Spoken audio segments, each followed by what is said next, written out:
Bismillahirrahmanirrahim. Assalamualaikum warahmatullahi wabarakatuh.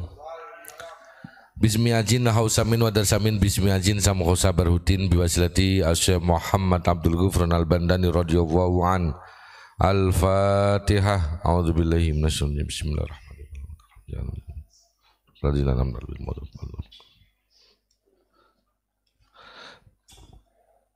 Salam Pancasila. Alhamdulillahirrabbilalamin, kita diberikan keselamatan dalam perjalanan dari Bali ke Pondok Unik Nusantara Pancasila Malang. Malam ini saya akan membahas sejarahnya Pondok Babakan Ciwaringin Cirebon, karena memang pada saat ini kita harus ingat bahwasanya Pondok Babakan Ciwaringin Cirebon ini termasuk salah satu pejuang yang mana beliau adalah Kiai Haji Amin Sepuh yang dilahirkan tahun 1879 Masehi dan meninggalnya tahun 1902 Masehi. Jadi di sini umurnya itu sampai berarti berapa tahun ini?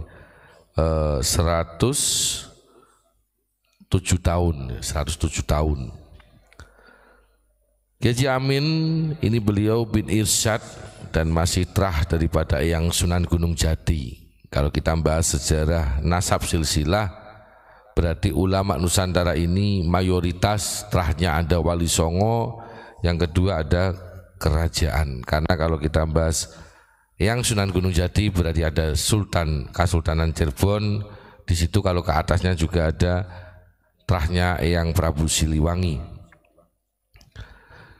Kemudian Kiai Haji Amin Sepuh ini waktu kecil beliau berguru kepada ayahnya sendiri Kiai Irsyad, dan Kiai Irsyad ini ayahnya ini wafat di Mekah. Jadi para ulama Nusantara ini yang meninggal di Mekah dan Madinah pada saat itu jumlahnya banyak sekali ya.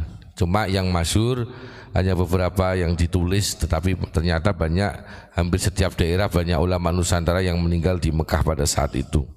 Termasuk di sini ayahnya Kiai Amin Sepuh, yakni Kiai Irsyad. Kemudian jadi berguru pendidikan agama, dasar-dasar ilmu agama sekaligus kanuragan, karena Kiai Haji Amin Sepuh itu dulu terkenal jaduk kalau orang Jawa ya. Di sini beliau dipindahkan ke pesantren Sukasari Pleret Cirebon. Jadi pindah-pindah beliau, tapi sejelas sanad semua keilmuan, sanad guru berasal dari ulama Nusantara. Oleh asuhan Kiai Nasuha itu di Sukasari, pondok pesantren Sukasari Pleret Cirebon. Setelah itu pindah lagi ke Jatisari di bawah bimbingan Kiai Haji Hasan. Dan beliau pun terus berkelana ke berbagai tempat untuk menuntut ilmu dari para ulama yang mumpuni. Ada juga beliau berguru kepada di pesantren Kaliwung Kendal. Ini kakak angkatan Kiai Haji Rukyat, Pondok Cipasung Tasikmalaya. Setelah itu mondok di Mangkang Semarang, karena di Mangkang ini dulu Mbah Soleh Darat juga pernah membantu mengajar di sana. Setelah itu pindah lagi ke pesantren daerah Tegal di bawah asuhan Kiai Ubaidah. Kemudian beliau pindah pesantren Bangkalan Madura yang mana diasuh oleh Mbah Kholil atau Syekhona Kholil Madura. Kemudian di sini juga di Bangkalan disebutkan beliau di bawah bimbingan Mbah Hasyim Asy'ari, karena saat itu Mbah Hasyim Asy'ari ini masih tahasus kepada Mbah Kholil Madura. Kemudian dari sepulangnya Mbah Hasyim Asy'ari ke pesantren Tebu Ireng, Mbah Haji Amin Sepuh ini pun juga bertahasus kepada beliau. Intinya ulama dulu itu saling berguru dan betul-betul ingin mencari ilmu, sampai termasuk Mbah Hasyim Asy'ari meskipun dulu mondok di Syekhona Kholil, Mbah Amin Sepuh di bawah bimbingan Mbah Hasyim Asy'ari, tapi ketika balik ke Tebu Ireng, Mbah Amin Sepuh juga mondok di Tebu Ireng.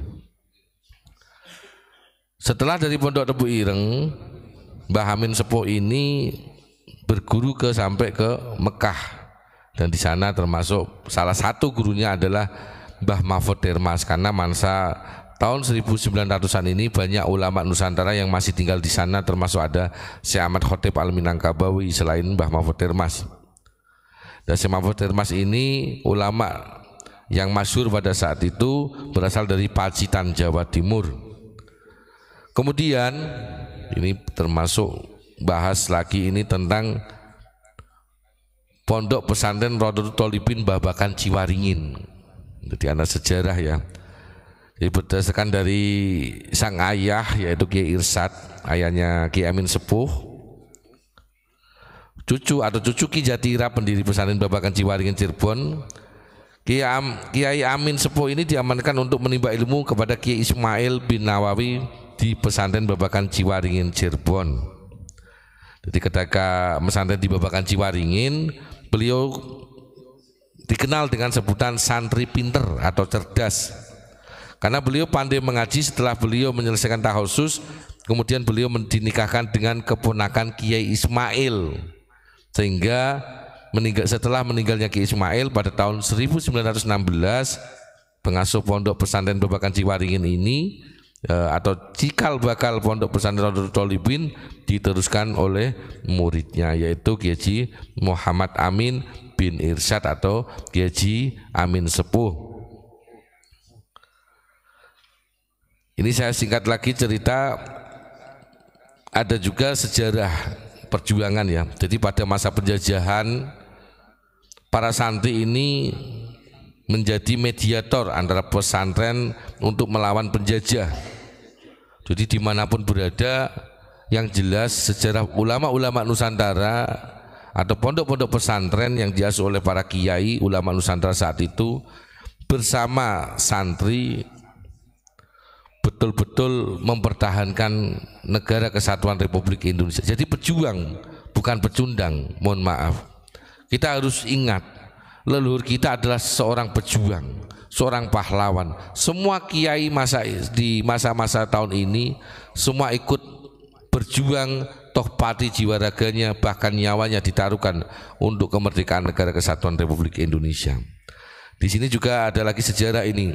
Jadi pasca revolusi kemerdekaan, beliau terus mengembangkan pesantren dari berbagai aral melintang. Bahkan situasi dahsyat yang pernah dialami adalah ketika agresi militer Belanda kedua, tepatnya pada tahun 1952. Jadi pondok pesantren Babakan ini Ciwaringin ini diserang Belanda. Karena Kiai Haji Amin Sepuh ini sebagai sesepuh Cirebon merupakan pejuang yang menantang penjajahan pada saat itu. Pada saat itu pondok dikepung dan dibakar. Ini jelas ya, bahkan ada beberapa dekade, dan bahkan termasuk di sini disebutkan Kiai Sanusi ini salah satu murid yang pertama kali kembali ke pengungsiannya, karena pada saat itu setelah dikepung dan dibakar pondok Babakan Ciwaringin ini, para murid-murid pada mengungsi atau pulang kampung. Dan tepatnya pada tahun 1955 situasi sudah mulai membaik.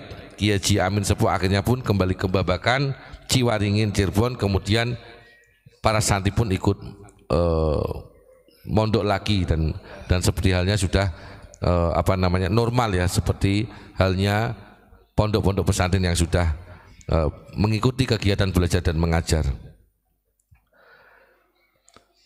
Dan terbukti hasil daripada perjuangan daripada Kiai Haji Amin Sepuh ini di sekitaran Babakan Ciwaringin ini sekarang ada 40-an pondok di lingkungan pesantren Babakan Ciwaringin Cirebon. Intinya apa? Para kiai-kiai dulu, ulama Nusantara ini menelurkan ulama-ulama Nusantara. Jadi satu pondok pesantren bisa menelurkan beberapa pondok pesantren, dan terbukti di sekitar pondok ini sekarang ada sekitar 40 pondok pesantren di lingkungan Babakan Ciwaringin Cirebon. Kemudian ini ada hubungannya lagi tentang sejarah 10 November 45. Jadi diceritakan di dalam sebuah majelis bahwasanya almarhum Kiai Abdul Mujib Ridwan. Jadi Kiai Abdul Mujib Ridwan ini putranya Kiai Ridwan Abdullah, pencipta lambang NU yang di Surabaya. Jadi saat itu mengajukan sebuah pertanyaan di dalam sebuah majelis, kenapa perlawanan rakyat Surabaya saat itu terjadi 10 November 1945? Kenapa tidak sehari atau 2 hari sebelumnya? Padahal saat itu tentara dan rakyat sudah siap. Dan dijawab sendiri oleh Kiai Mujib saat itu, jawabannya adalah saat itu belum diizinkan Hadratus Syekh Kiai Hasyim Asy'ari untuk mulai pertempuran. Mengapa tidak diizinkan? Ternyata Kiai Hasyim Asy'ari menunggu kekasih Allah dari Cirebon yang akan datang menjaga langit Surabaya.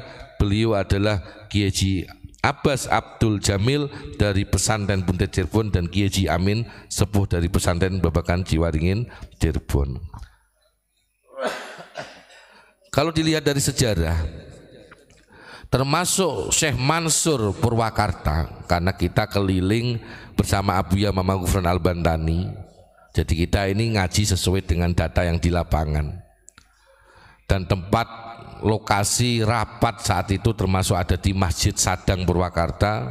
Atas petunjuk Abuya Mama Ghufran Al-Bantani menyampaikan disitulah tempat rapat pada saat itu para kiai untuk melakukan pertempuran atau perlawanan tanggal 10 November 1945. Dan terbukti ternyata bahwasanya kejadian 10 November 1945 ini menunggu komando atau ibaratnya prit dari Jawa Barat. Ini sesuai dengan apa yang disampaikan oleh Abuya Mama Ghufran Al-Bantani. Jadi saat itu Mbah Hasyim Asy'ari tidak berani memberangkatkan para kiai beserta para santri untuk melakukan perlawanan sebelum menunggu komando dari Syekh Mansur Purwakarta. Termasuk di sini disebutkan juga ada Kiai Abbas Pondok Buntet Cirebon dan Kiai Amin sepuh dari Pondok Pesantren Babakan Ciwaringin Cirebon.